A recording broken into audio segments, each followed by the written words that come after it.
कभी कभी इंसान के वजूद को चुप डस जाती है।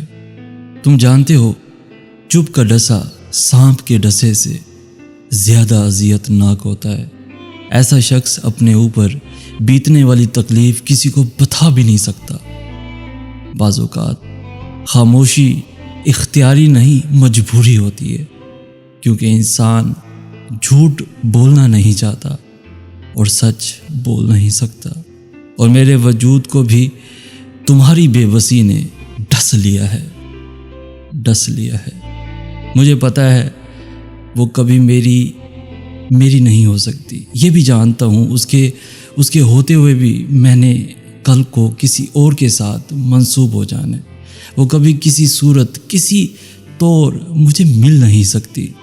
इतना सब कुछ जानते हुए भी मैंने अपनी आँखों का हर ख्वाब, दिल की धड़कन और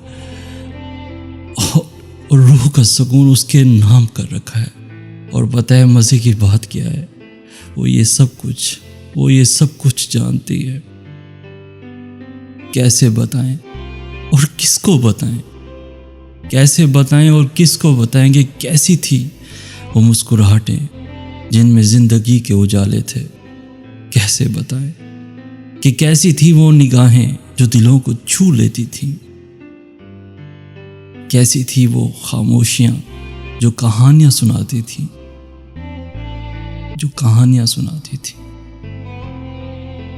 और कैसे थे वो हाथ जो अब इन हाथों में नहीं हैं? कैसे थे वो हाथ जो अब इन हाथों में नहीं हैं? और मैंने आज़ाद कर दिया हर वो रिश्ता और वो इंसान जो बेजार है मुझसे। मुझे ना अब किसी की ख्वाहिश है, ना ही किसी की ख्वाहिश का एहतराम करना है, ना ही जाने वाले को रोकना है, ना ही आने वाले का इस्तकबाल करना है। आने वाला अपनी हालत का खुद जिम्मेदार और जाने वाला खुद अपने फैसले का इख्तियार रखता है।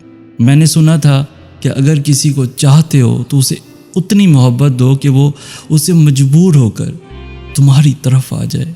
लेकिन नहीं, मैंने ये जान लिया है कि मोहब्बत के बारे में कही हर बात, हर तजर्बा सब झूठ है, धोखा है। और बस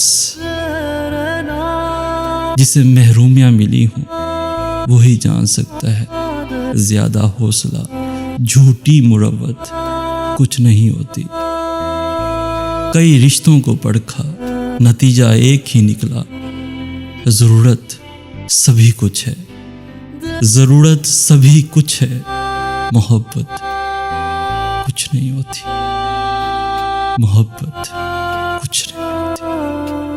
कुछ भी नहीं होती।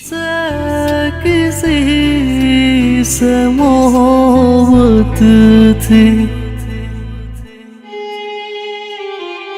और वो मैं नहीं था। उसे किसी से मोहब्बत थी और वो मैं नहीं था। ये बात कहना तो चाहिए कि लाइक, शेयर और सब्सक्राइब करें, मगर मुझे लगता है कि आप वही करेंगे जो आपका दिल चाहता है। तो अल्लाह हाफिज़।